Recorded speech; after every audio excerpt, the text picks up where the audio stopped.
Selamat datang di channel kuliah online saya dengan mata kuliah Data Mining dan materi yang akan kita bahas kali ini adalah Decision Tree. Decision Tree merupakan algoritma atau metode untuk klasifikasi yang masuk dalam jenis supervised learning. Ide dasar Decision Tree adalah proses klasifikasi yang diawali dengan pengajuan pertanyaan, di mana jawaban nanti yang akan dijadikan respon sebagai node pada tree untuk penentuan kelompoknya. Dalam decision tree, pertanyaan pertama akan menempati level 0 atau sebagai root. Sedangkan pertanyaan berikutnya akan menjadi level 1 atau anak dari root. Demikian juga apabila ada pertanyaan-pertanyaan berikutnya atau fitur-fitur yang lain. Nah, di sini misalkan kita punya 4 fitur, maka algoritma untuk menentukan fitur yang manakah yang paling tepat menjadi root, lalu fitur level 1, level 2, seperti itulah yang menentukan adalah algoritmanya. Jadi dalam setiap node yang ditanyakan, nanti akan menghasilkan jawaban yang akan menjadi nilai node atau atribut. Jadi jawaban tersebut yang menjadi node-node pada decision tree. Pertanyaan akan berakhir jika sudah didapatkan dengan jelas kelas atau objek yang akan dicari. Jadi ini hasil klasifikasinya. Decision tree digunakan untuk persoalan yang nilai outputnya berupa data berjenis discrete. Jadi klasifikasi label kelasnya berjenis discrete atau kategorikal. Berikut ini adalah contoh dari sebuah decision tree yang menggunakan 3 atribut, yaitu saving. Di sini adalah masing-masing nilainya sebagai cabang, low, mid, dan high. Lalu ada aset, berikutnya aset low, dan ada income sebagai atribut ketiga. Dan ini leaf atau end node-nya merupakan jenis kelas. Jadi tersedia 2 kelas label, yaitu bad dan good. Ini adalah untuk penentuan kredit. Beberapa permintaan yang dipenuhi sebelum algoritma decision tree diaplikasikan, yaitu yang pertama, karena decision tree adalah masuk ke dalam jenis supervised learning, sehingga diminta variabel target atau tujuannya. Jadi diperlukan dataset training yang sudah ada target atau label tujuannya. Kedua, dataset training harus banyak dan bervariasi, agar memberi informasi yang banyak. Kalau datanya hanya dominan satu kelas dan tidak meliputi berbagai variasi atribut, maka proses learning-nya akan kesulitan. Lalu kelas atribut tujuan harus discrete. Maksudnya di sini adalah klasifikasi label kelasnya berupa data discrete. Contohnya tadi good atau bad, dan boleh multi-class. Algoritma yang pertama dari decision tree yaitu chart atau classification and regression tree. Decision tree yang diproduksi oleh metode ini adalah biner, jadi setiap node memiliki 2 cabang. Chart akan secara rekursif mempartisi record data pada satu data set training ke subset record yang memiliki nilai yang sama untuk atribut tujuan. Suatu pencarian exhaustif untuk seluruh variabel yang ada dan seluruh nilai pemisahan yang mungkin akan dilakukan untuk menyeleksi variabel yang optimal menurut kriteria yang telah diterapkan. Ini adalah formula atau rumus untuk mencari goodness, nilai goodness. V ini menyatakan goodness dari kandidat split. Apa itu split? Di sini kan tadi tujuannya kalau kita punya n buah variabel atau atribut, maka atribut ini mana yang akan dijadikan root? Lalu cabangnya apa? Itu yang dimaksud dengan split. Di sini untuk mencari nilai goodness-nya ya. Dan kita akan cari split yang paling optimal, yaitu yang paling maksimal nilai goodness-nya. Sebagai contoh, di sini disediakan data training untuk mengklasifikasikan resiko kredit. Kita lihat targetnya ada 2, yaitu good risk dan bad risk. Ada 8 data, kita punya 3 variabel atau atribut, yaitu saving, aset, dan income. Nah, di sini kan kita lihat continue ya. Nanti kita akan melihat bagaimana perlakuannya terhadap data yang jenis continue akan kita kategoriskan. Untuk saving kita lihat ada 3 macam kemungkinan nilai, yaitu medium, low, high. Untuk aset ada medium, low, high juga. Untuk saving ada nilai continue. Selanjutnya kita akan buat tabel yang bernama kandidat split untuk suatu T root node. Kita belum tentukan apa yang menjadi root. 9 ini dari mana? 3 data pertama ini adalah untuk atribut saving. Kan kita punya 3 atribut ya, yaitu saving, aset, dan income. Saving memiliki 3 kemungkinan nilai yang ada, yaitu low, medium, high. Demikian juga aset, low, medium, high. Income juga seperti itu. Kalau dilihat di tabel datasetnya tadi ada di bawah 25.000, di bawah 50.000, dan di bawah 75.000. Kita akan lihat di sini untuk saving sama dengan low. Dia posisinya di sini adalah kolom left child. Yang kita harus ingat bahwa chart ini adalah binary tree, sehingga hanya mempunyai anak kanan dan anak kiri, left child dan right child. Sehingga apabila anak kirinya adalah saving sama dengan low, maka anak kanannya adalah negasi dari ini. Jadi selain saving sama dengan low, di sini kita punya saving sama dengan elemen dari medium atau high. Ini juga sama. Di sini kalau saving medium, maka ini adalah negasinya. Juga sama. Untuk aset juga sama. Anak kiri, anak kanannya. Sedangkan income, ya ini adalah negasinya. Anak kiri, anak kanannya ini kan negasi dari ini, nilai ini. Selanjutnya kita akan hitung komponen, nilai komponen untuk menghitung goodness-nya tadi ya. Nilai goodness V ini untuk root node. Kita akan hitung untuk semua split. Tadi kan ada 9 kemungkinan split. Nilai-nilai ini ya diperoleh dari PL tadi, misalnya untuk saving sama dengan low ada berapa. Probabilitasnya dari seluruh data yang dari 8 buah data. Yang low ada berapa. Kalau low-nya di situ kan ada 3 ya, 3/5. Jadi ini sisa. Jadi PL ditambah PR ini totalnya pasti 1 ya. Kita lihat sebagai contoh ini. Kalau ini kan tadi kan yang 3 ini adalah saving low, medium, high. Ini saving, ini aset low, medium, high. Untuk aset medium kita lihat dari data ada 4 ya. Jadi 4/8 berarti untuk anak kiri probabilitas anak kanannya adalah sisanya 4/8 juga. Sedangkan ini G itu adalah kelas good, ini kelas bad ya.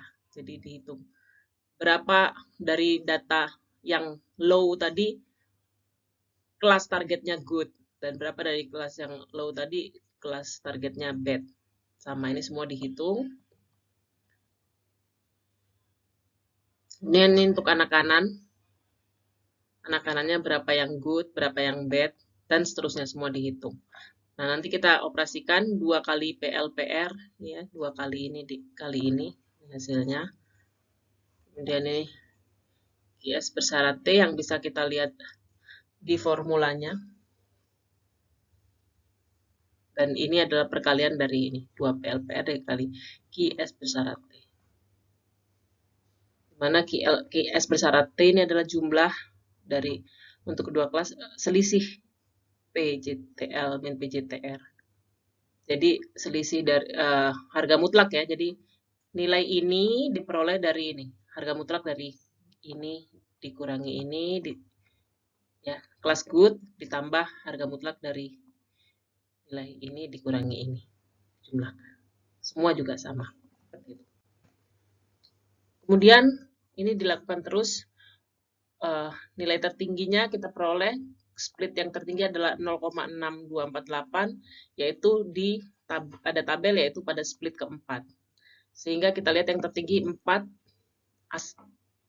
split 4 adalah aset sama dengan low ya. Jadi di sini kita lihat yang menjadi root adalah aset sama dengan low.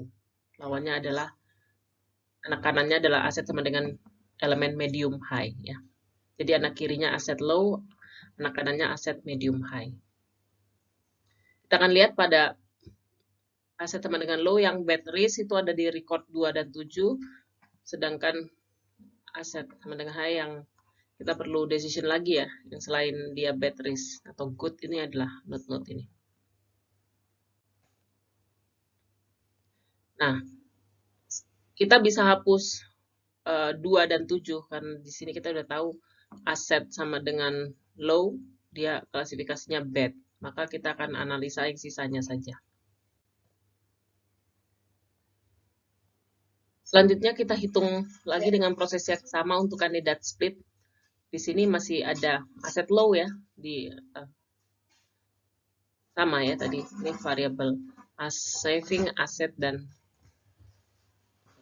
income ya, dari 7 sampai 9. Kita proses yang sama diulangi lagi, tapi dengan menghilangkan dua data yang tadi sudah di-remove. Maka didapatkan dua kandidat split, yaitu 3 dan 7 yang sama ya, nilai goodness-nya atau V-nya ini sama-sama 0,444. Misalkan sembarang ya, karena sama peluangnya, kita pilih 3, yaitu yang data ketiga tadi sama dengan di dataset adalah saving sama dengan high. Di kirinya dan di kanannya adalah negasinya ya, saving elemen dari low dan medium. Untuk menggantikan decision A atau pada level 1 tree tadi ya. Ini kan yang dari awal tadi kita udah dapat aset sama dengan low, sekarang decision A bisa kita gantikan dengan ini. Anaknya saving sama dengan high, yaitu ada di record 36, negasinya low dan medium. Nah, ini bisa dilanjutkan terus prosesnya sampai di akhir ya, kita dapatkan seperti ini. Ini adalah variasi lain dari chart yang namanya Clementine's Chart Decision Tree.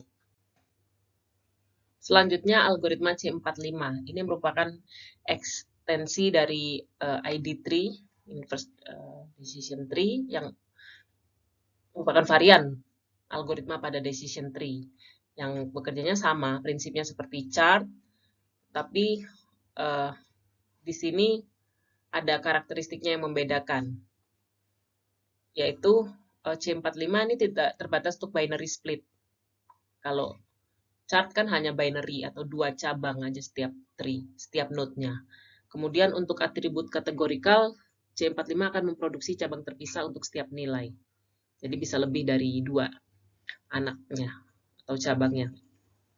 Kemudian metode untuk mengukur kesamaan node menggunakan konsep information theory, yaitu information gain atau entropy reduction untuk memilih split yang optimal.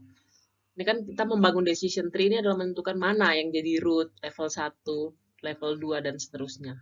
Ini dinilai dulu information gain-nya atau entropinya.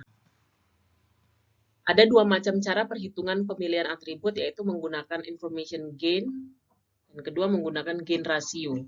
Gain ratio ini untuk penanganan data training yang memiliki missing value atau nilai-nilai yang tidak komplit. Information gain merupakan salah satu ukuran untuk pemilihan tes atribut atau atribut yang akan dimasukkan di node menggunakan konsep teori informasi entropi.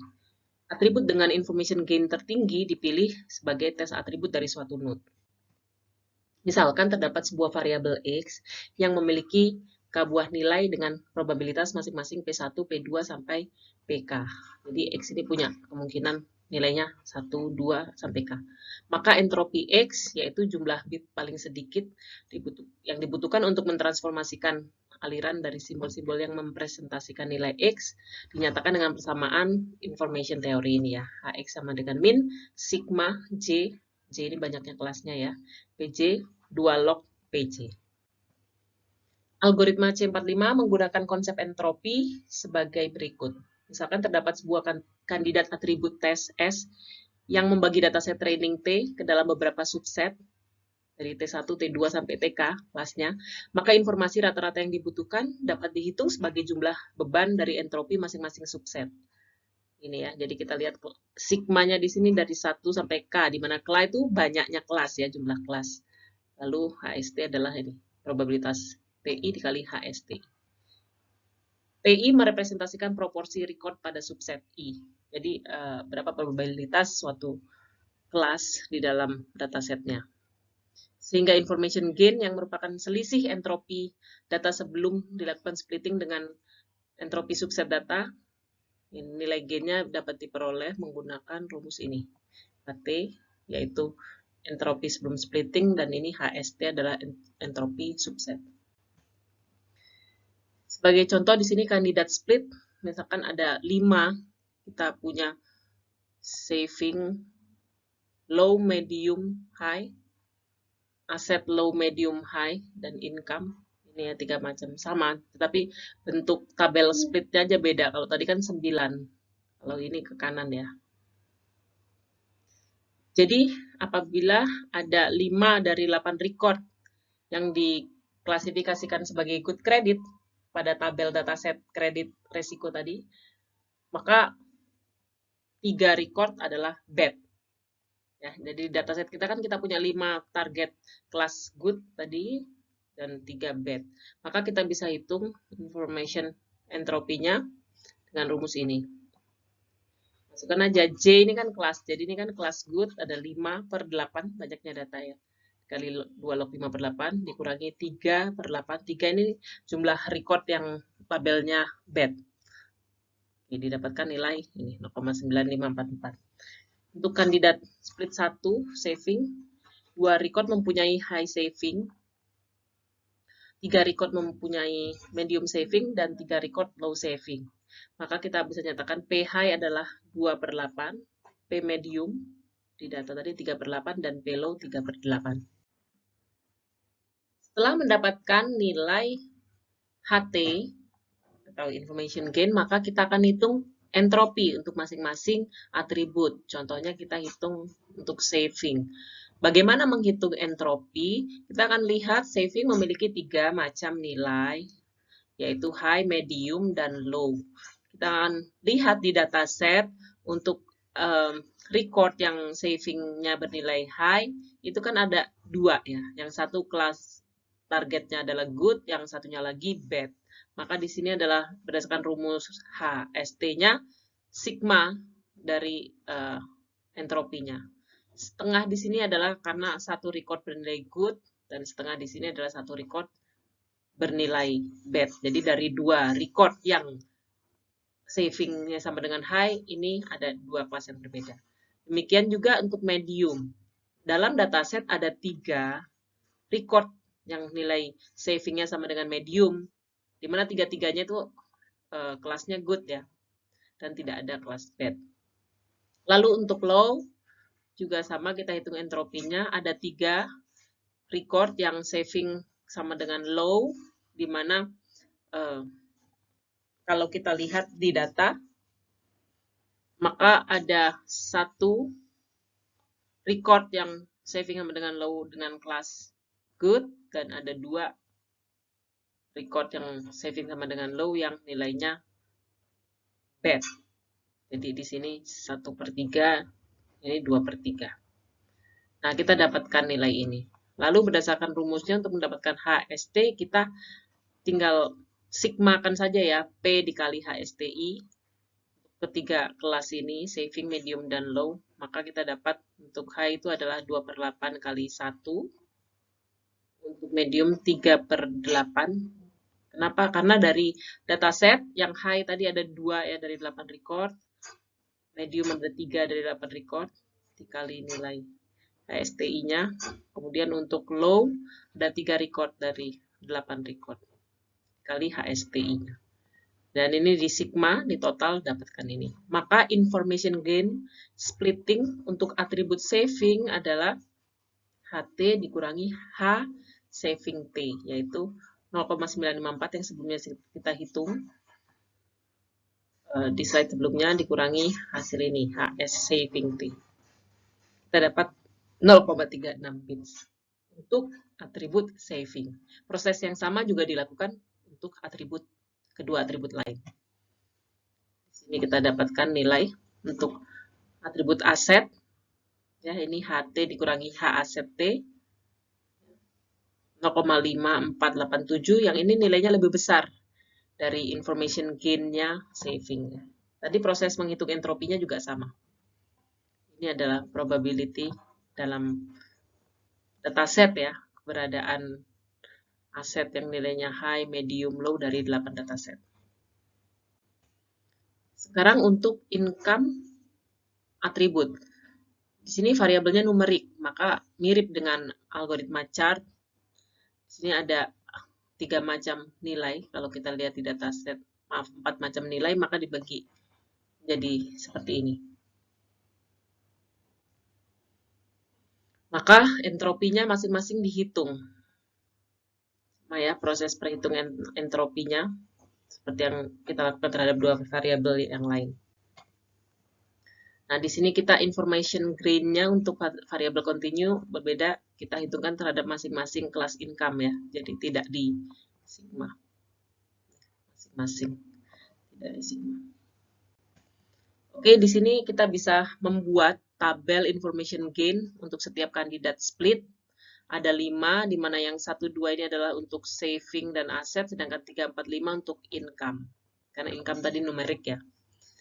Kita masukkan, ini adalah nilainya. Disebut information gain atau entropy reduction-nya, dan kita dapat di sini paling besar adalah aset.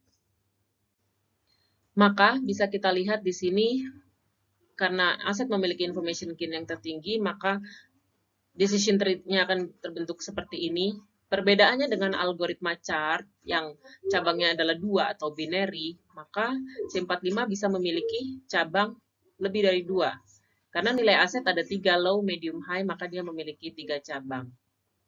Ini adalah decision tree-nya. Kita akan lihat pada record dataset yang aset sama dengan low untuk kelas bad, credit risk ada yaitu record 2 dan 7. Untuk aset sama dengan high yang memiliki ada 2 record dan keduanya adalah labelnya good credit risk. Sedangkan untuk aset medium ini ada yang good dan bad sehingga perlu decision note ya. Yaitu record 3, 4, 5, 8 ini akan kita analisa lagi, akan kita hitung lagi information gain-nya. Kita akan hitung entropi A sebelum note A sebelum splitting. Hanya untuk 4 record ini bisa lihat di dataset karena ada 3 data good dan 1 data bad, maka ini adalah 3/4 ya. Untuk kelas good, 1/4 untuk kelas bad, kita peroleh ini sebagai HA atau entropinya.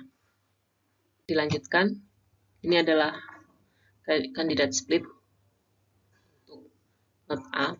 Tadi ada rekornya 3, 4, 5, 8, diambil ya. Lalu dibuat lagi tabel kandidat splitnya. Maka untuk kandidat split 1, saving didapatkan nilai entropi, high, medium, 0, sehingga information gain-nya ini. Dan nilai ini sangat tinggi dibanding dengan yang lain, atau income. Maka atribut saving terpilih untuk dilakukan splitting. Dan ini adalah fully grown form of decision tree-nya ya. Jadi mulai dari root-nya aset, kemudian saving ya. Kita lihat root. Decision rule dapat dikonstruksi dari decision tree sederhana dengan melintasi beberapa path dari root ke beberapa leaf. Decision rule berbentuk if then ya. If antecedent, di sini kalimat if-nya, maka then consequent. Jika maka ya, kita bisa masukkan kalimat pertanyaannya di sini menggantikan antecedent dan consequent. Sebagai contoh di sini rule yang bisa kita ambil dari decision tree yang sudah lengkap, if asset low, then bad credit risk. Dengan support nilainya 2/8 dan confidence 1. Support dari decision rule mengacu ke proporsi record dari dataset yang terdapat pada leaf node tertentu. Jadi di sini asset low dengan bad credit risk ada 2 record dari 8 record yang ada pada dataset. Sedangkan confident dari rule mengacu ke proporsi record di leaf node yang di mana decision rule-nya benar. Sehingga dalam contoh di atas, seluruh leaf node adalah menghasilkan confident yang benar, 100% atau 1 semuanya.